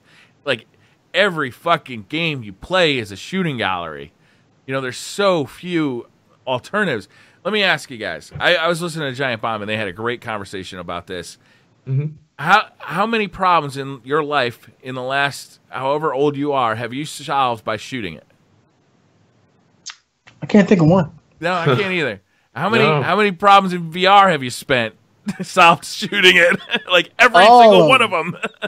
So it's like there's this problem where it's like it just feels like every interaction you have in VR is shooting stuff. Yeah, there's some really cool stuff going on in VR. Onward, I think, is a fantastic game, and it continues to get developed, I believe. Werewolves Within is awesome too, Briar. Werewolves Within, the Star Trek Bridge Crew, I can't wait to play that. I really want to get the crew together to play that because I mean I'm a huge Star Trek guy and I can't wait to. I know more about Star Trek than you do, Briar. Okay, cool. I didn't know it was a contest, but now you know. Apparently it is. I guess you win. But yeah, I mean, like there's so many problems. It's too expensive. The hardware's not really finished yet. The software's definitely not finished yet. There's a lot of problems. 2017 isn't the year of VR. 2018, I don't think it's going to be the year of VR. Maybe, as we get revised headsets and maybe as AR becomes a thing, right? So it's going to take time. I'm going to disagree with all of you. Okay. So in my opinion, I think VR landed in 2016 with an absolute splash. I don't think that commercial success is necessarily the determinant of VR being a success. And my view is shared by Gabe Newell, the Valve president, the guy behind the HTC Vive, who confirmed that we're pretty comfortable if it turns out to be a complete failure. To them, it's not about commercial success. You'd never launch VR with the view to we're going to have a VR in every single household. Not at the price point it is. It's not about that. It's about proving a technology and innovating it to drive it forward. And I think they've done exactly that. So talking about shooting in a game, I don't play those games in VR. I don't massively enjoy shooting games in VR. The number one experience that I have in Oculus is Google Earth VR. And it has been that all the way through. And I keep going back to that. And I will put on Google Earth VR at least once a week. I shit you not. Even now? Even now. Wow. To me, there's so many places in the world that I haven't seen and I haven't been to that I can quite happily go to in VR. I can experience it in a perspective that I couldn't if I was there. I get time to look around. I see it from different places. I see travel times between things. Just, again, as someone who is appreciative of the world that I live in and someone who doesn't get the time to do it themselves, to me, VR is an educational tool and a window that I just don't have elsewhere. I also like to play experiences like Dear Angelica that I showed you, like the visual novel kind of experience or visual story that I paint. I'm not into VR for what games it can give me. I've got lots of other platforms to play games on. If I wanted a VR system for games, I'd have bought the PlayStation VR. Well, I did buy it, but I'd have kept the PlayStation VR and used that. To me, VR is an advanced technology that we as consumers have not yet figured out exactly where its niche is. But certainly I think gaming is a secondary application of VR. And if you're buying VR exclusively for gaming, you're missing out on a huge segment of what VR can deliver. And I might agree with you, but unfortunately, I own VR on a gaming console, and so that's pretty much the only way for me. I wish they would bring Google Earth to the PlayStation. That's what I'm actually reading on right now. It doesn't look like they are. Yeah. No, it's very, very demanding on your computer, and also the move controls for the Oculus give you the freedom to almost be Superman, because I can lean forward and I can take off and fly around. I can zoom in, I can teleport to where I want to go. To me, that's something that's just very liberating. And also the VR that you get on the Oculus and the Vive, it's the Oculus and the Vive, are they're open platforms. There's so many little experiences, whether it's tours around museums, experience the Titanic, things like that, educational experiences that I just can't get on the PlayStation VR. The other thing that I think is holding back VR at the moment is consumer expectation of what the experience is going to be. And this is that people expect the same quality that they see on a display in front of them to be emulated in VR. That's coming, though. Like, all this stuff is coming, Gary, right? It's like we're going to start seeing games that are full experiences. We saw Resident Evil 7, and it was a stupendous experience in VR. We're going to get higher quality displays that weigh less in our wireless. You know, we're going to get better controls. We're going to get developers who better understand how to move a player around in VR without motion sickness. All that stuff's going to come. I see what you're saying about the VR experiences, but I don't really agree with you because they're all Google Earth is pretty spectacular, but like I got sick of it really quick. Like it was like, okay, that was the when I get down to street level, it's like this blocky mess that doesn't really represent what's actually down there, and the illusion falls apart a little bit once you get down to ground level. Going like and checking out the Titanic in VR is pretty cool once, but it's not something that is going to justify the outlay of these like $800 headsets, right? So it's like I see what you're saying about that, but to me, I want video games. That's what I'm about. That's the experience that I want out of VR because it's something that I've been thinking about and wishing for since the 90s. And it's not there yet, but it's going to get there. We just got to wait. Let me ask you a question, Brian. You said that the technology isn't there yet. Are you including the HTC Vive and the Oculus? Yeah. Both of those? Okay, so the PSVR is way behind. But those you mentioned as well that you want to play games and that these systems... I want to add something into it when I can. Okay.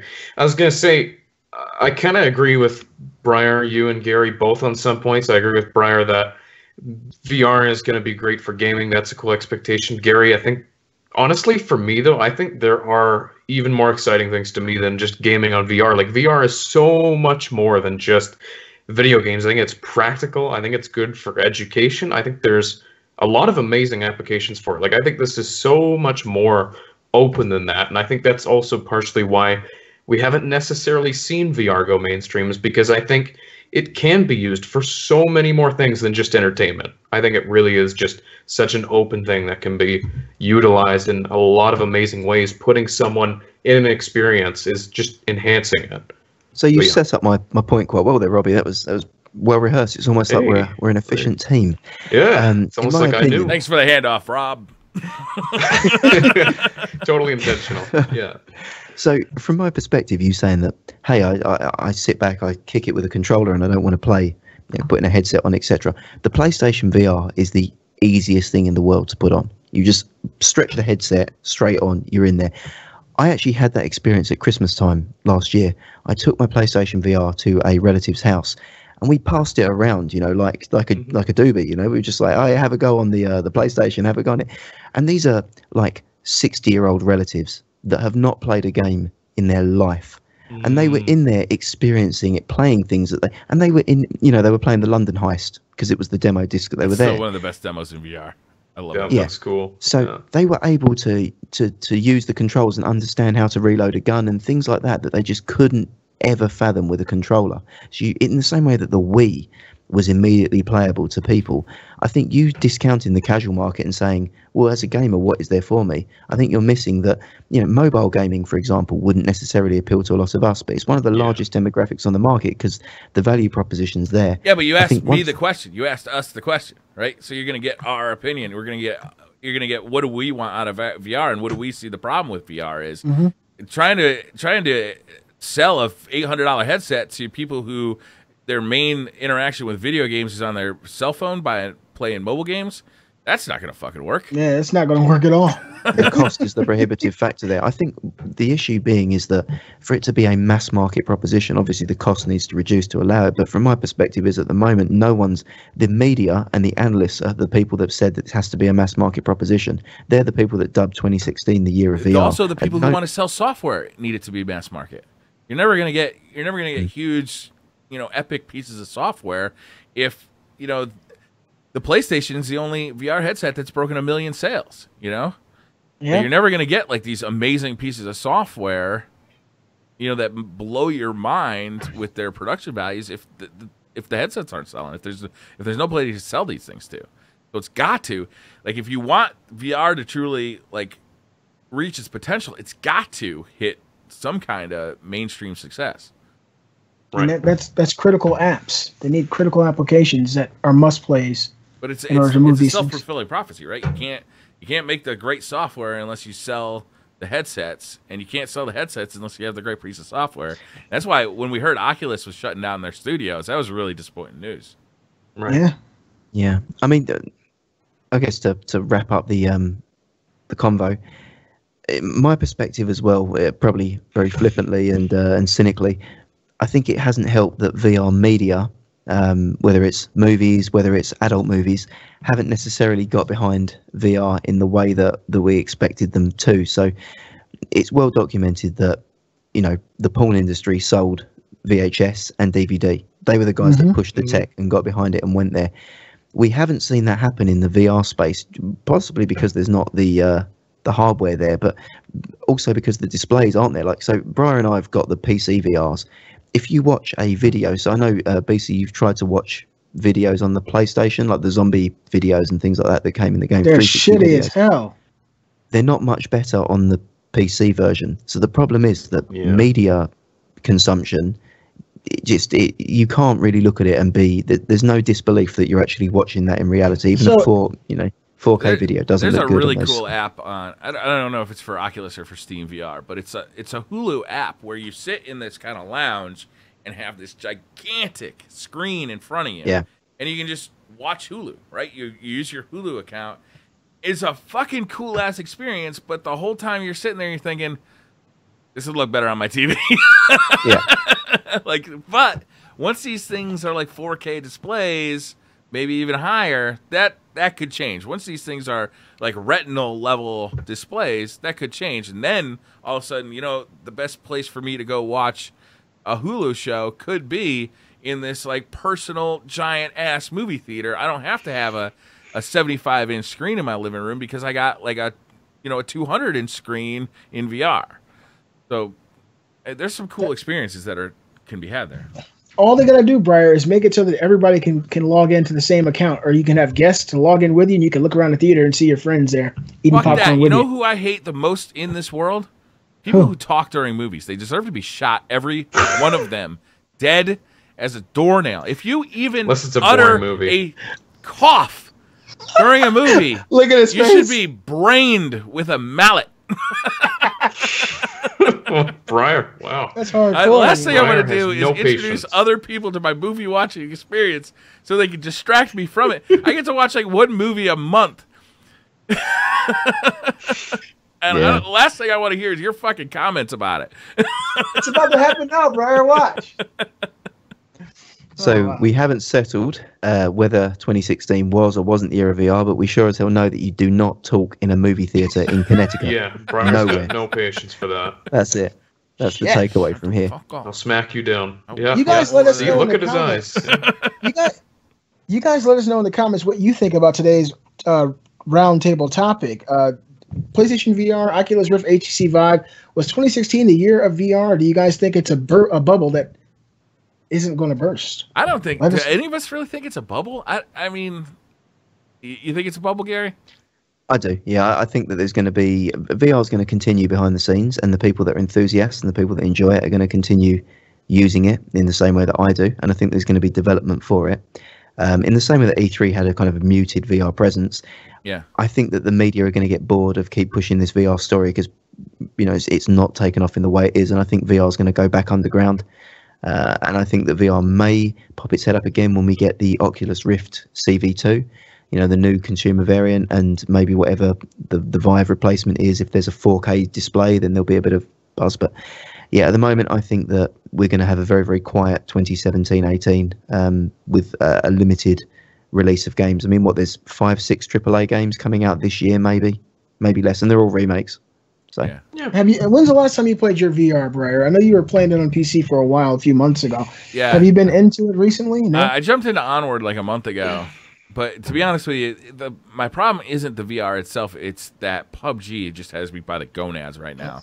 Like, when I sit down to play a video game, I just want to play PUBG. I want to jump in and get with the murder. Like that's how I am. I'm obsessed with that kind of stuff. When I was playing Steam, or when I was playing VR, I was playing Onward, and I was playing a lot of it, and I was really enjoying it. But I'd like to get back into Onward. I'd love it. Man, how cool would PUBG be in VR? Oh my God! As it is, when I hear a unexpected gunshot, I'm like, ah!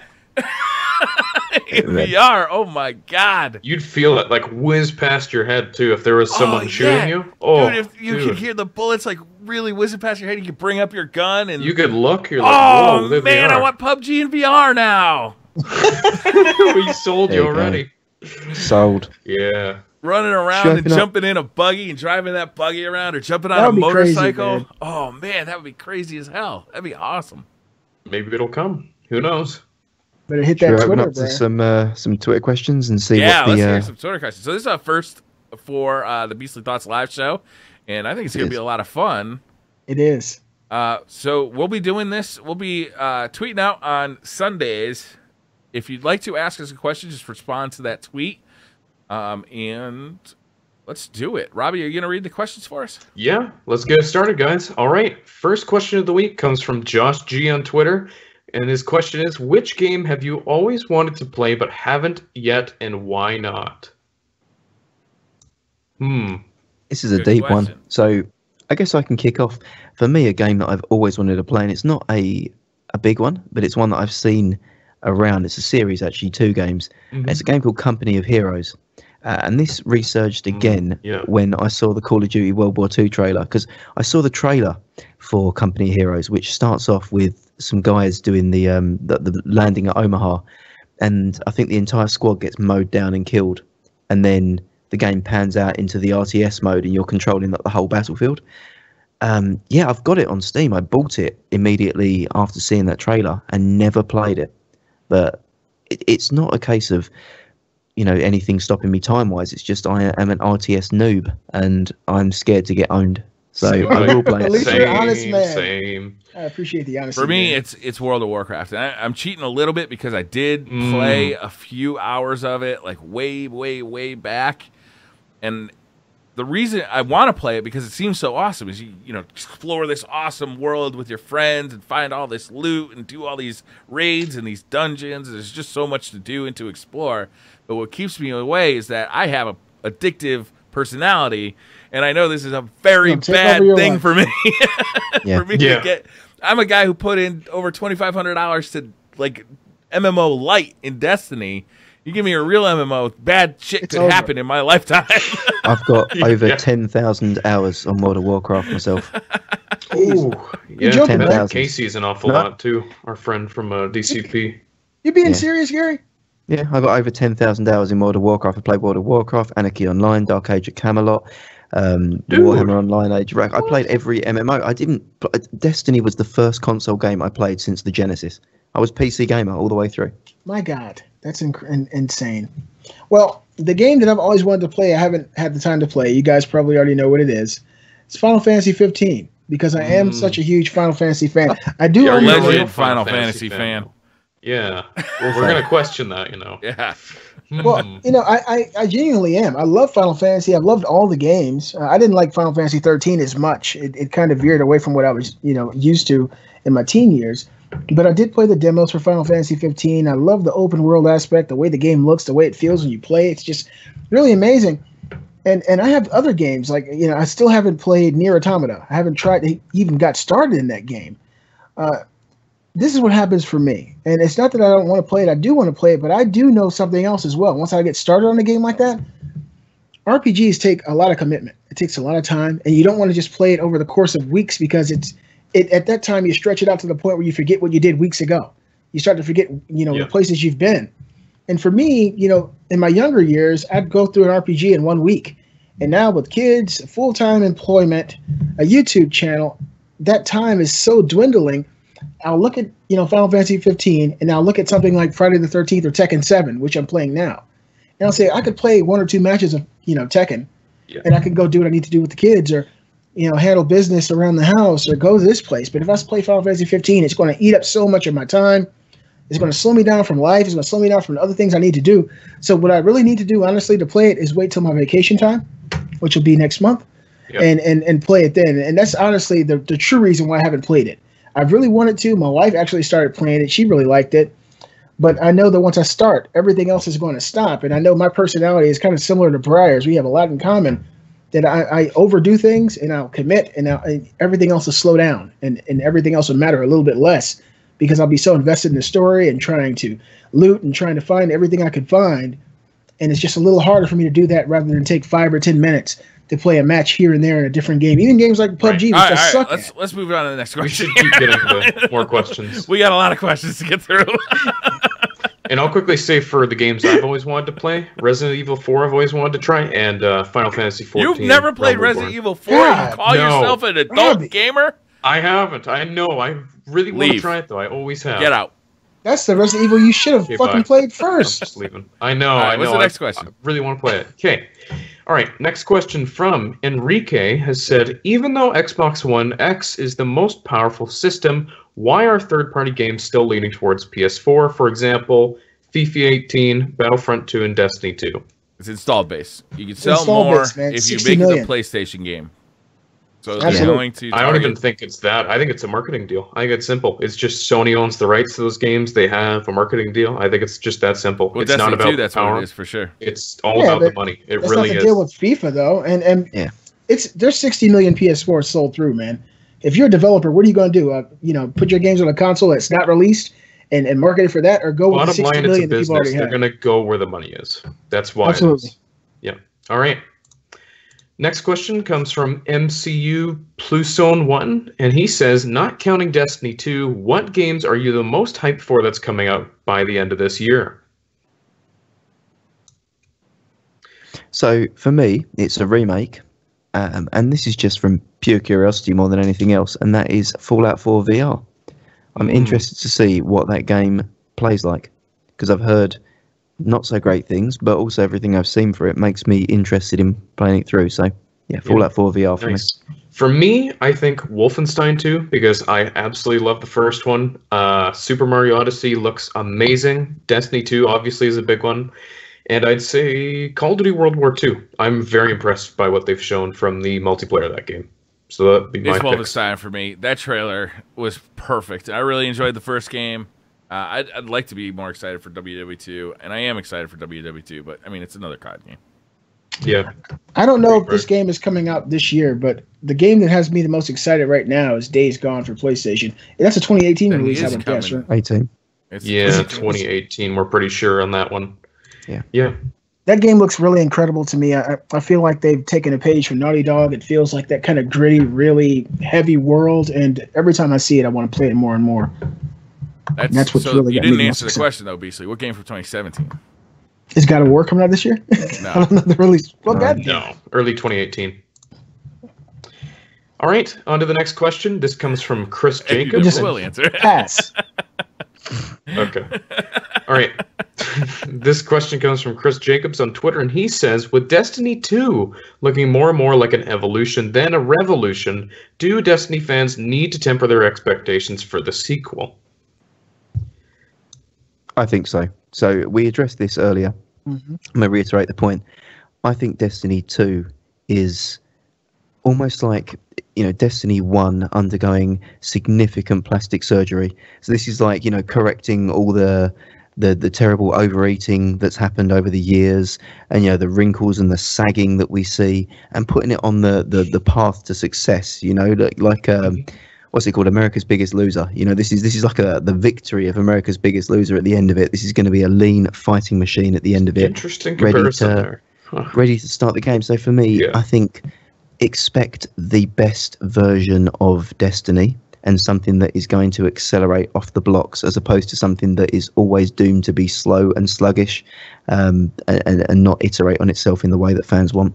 Yeah, and I do still think that Destiny 2 is a full sequel. I do feel confident that. I know, a lot of people are like, this is Destiny 1.5. It doesn't seem like they've changed anything.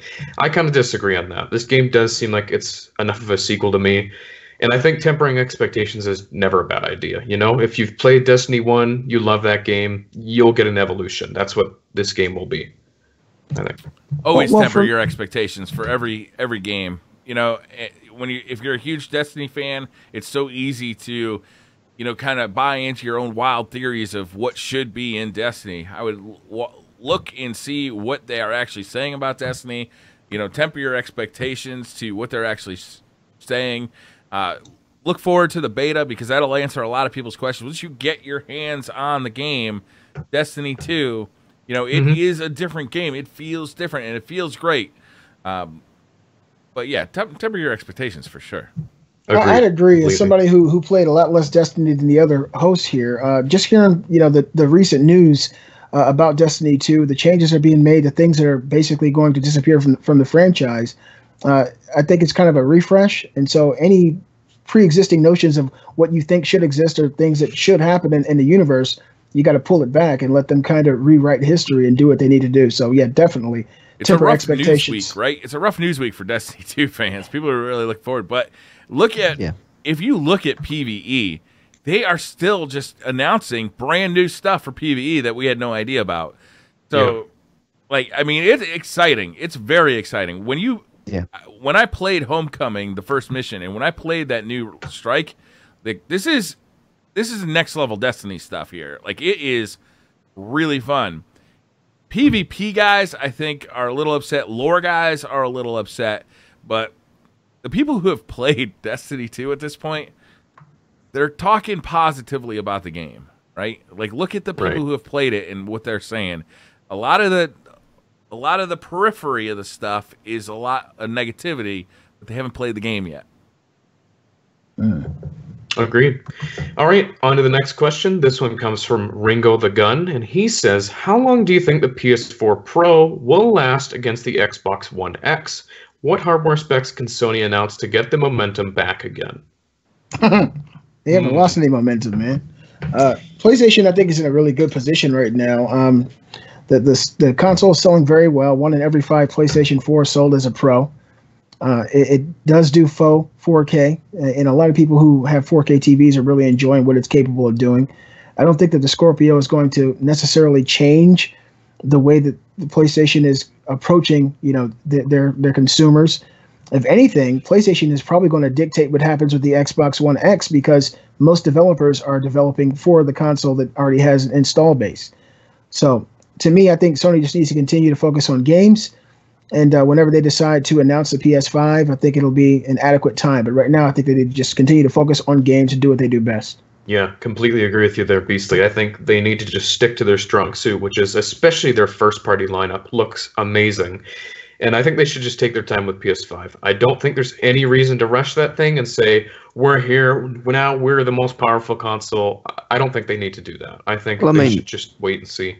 It's Sony, so Sony can just say PS5's coming 2021 like they do with every game that they announce, so it's fine. They can just they don't have to say they'll just say PS5 is coming someday. It's gonna be awesome. And then buy it. Next year we'll hear PS5 is coming. Yeah. And then the year after, PS5's still coming. Yeah. I mean, in a more serious response to it, I do think that Sony is starting to lose customer sentiment. I think Microsoft, Phil Spencer's hitting all the right notes. I think people are starting to buy into what Microsoft is selling. I think people like an underdog. They like an underdog story. Rocky Balboa was an American hero for a reason. I think that we're going to start seeing the worm turning. I think PS Pro and Sony should be concerned about the latter half of this generation, and I think 2017-18 will show that. Well, probably more 2018. That's exciting to hear. I mean, that's good for everybody, though. What do you think, Brian?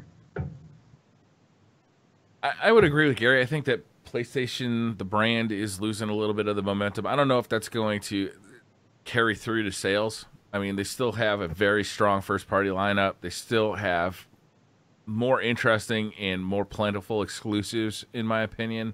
But, Xbox is putting out a compelling narrative out there. For me, it is starting to swing that other way.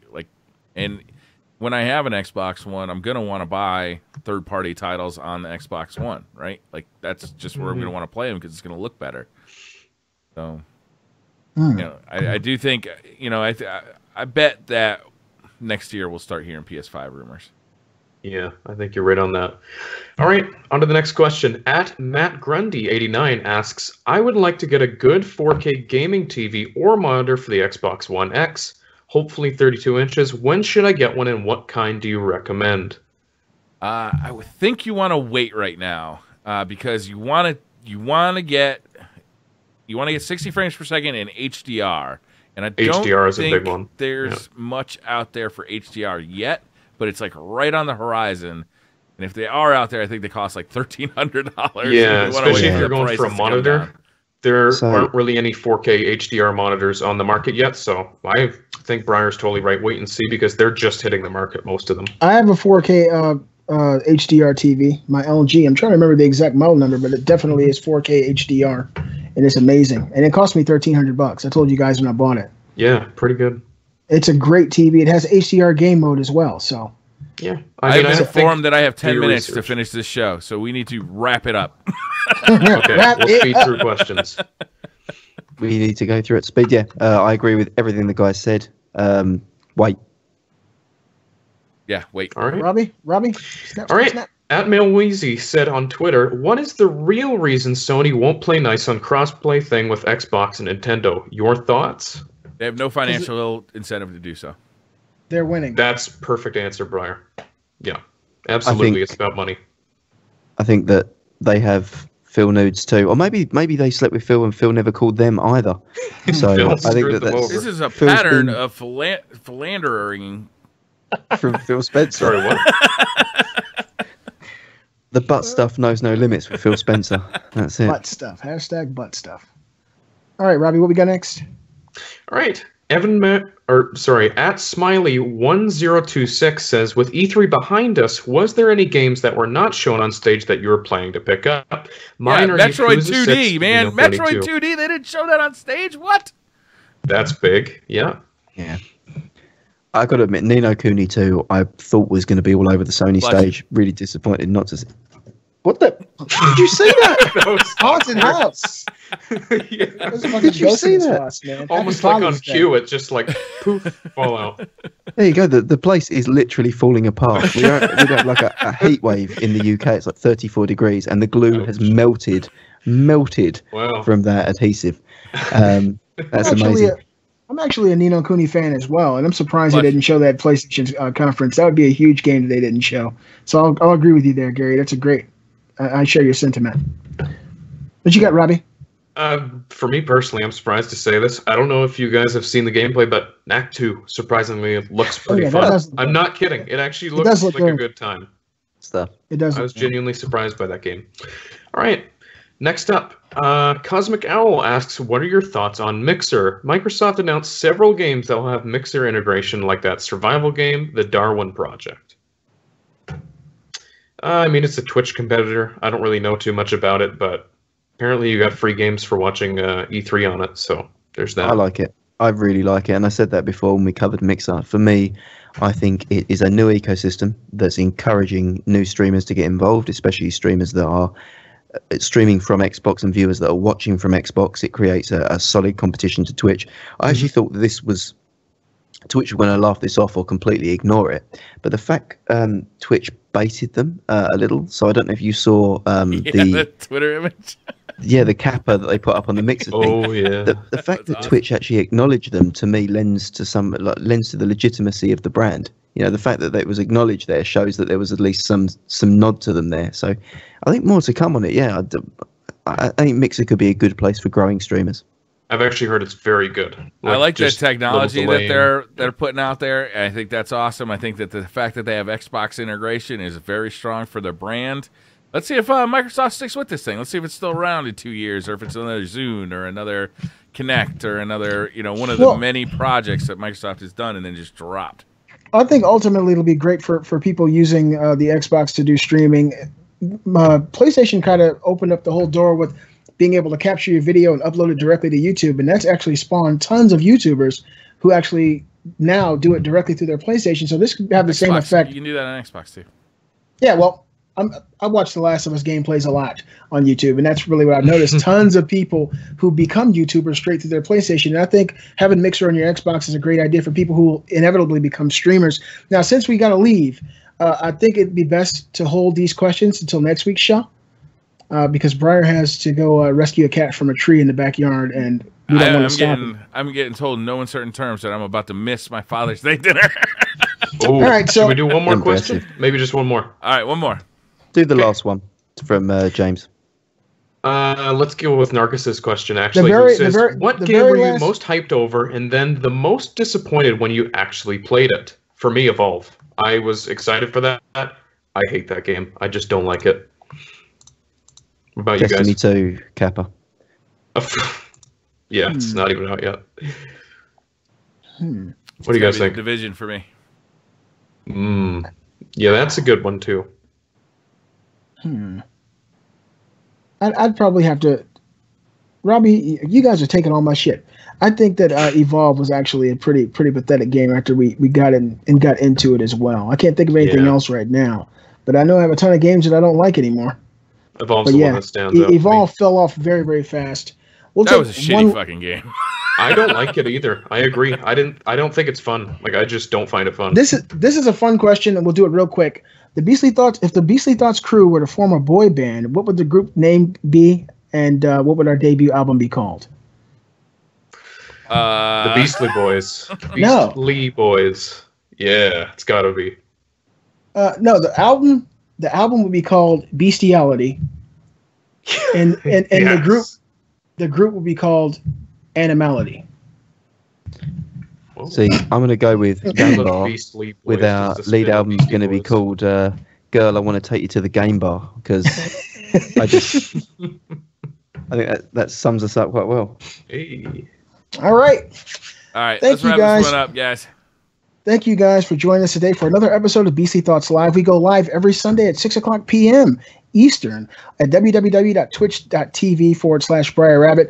The show is also uploaded to YouTube at Briar's channel and the Beastly Gamer channel. If you can't watch the live event or the video format, you are free to listen to the show in podcast form on Podbean, iTunes, or your favorite podcast service.